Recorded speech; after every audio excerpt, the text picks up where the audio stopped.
Hi there, you're welcome to RX Care channel where we talk about medications and how to use them properly. If you're new to our channel, make sure you hit that like and subscribe button. That way you're able to get alerts anytime we post our other videos.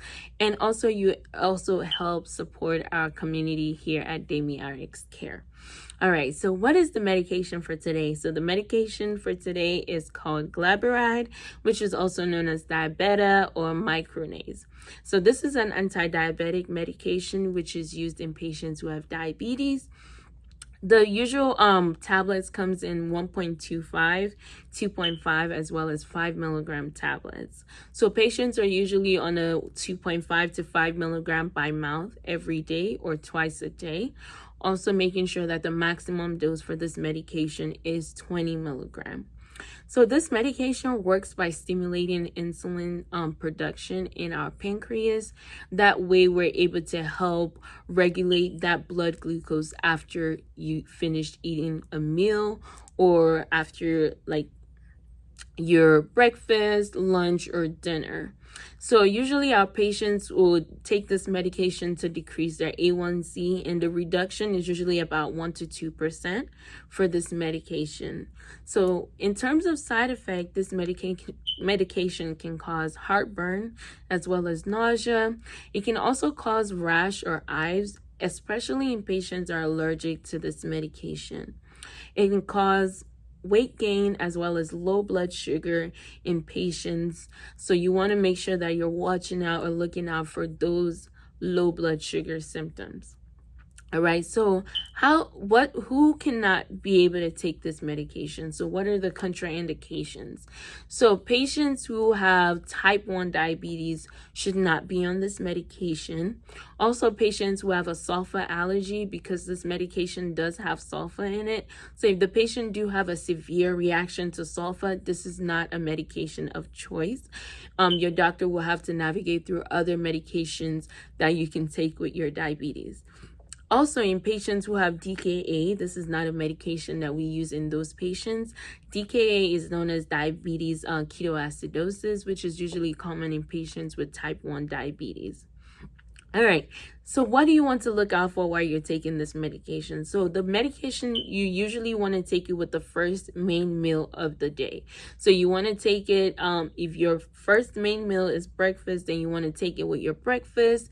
And just in case you're taking it as a twice a day medication, then you want to take it with, let's say, your first main meal, which is breakfast, and then you want to take it with your dinner. So this medication, you want to make sure that you're taking with food. Also, you want to make sure that you're avoiding excessive alcohol drinking while taking this medication, as this can kind of affect how the medication works, especially in patients who have diabetes in general. Alcohol should not be used regularly in those patients. Also, you want to make sure that you're taking note of side effects of the medication, which is the low blood sugar that we discussed earlier.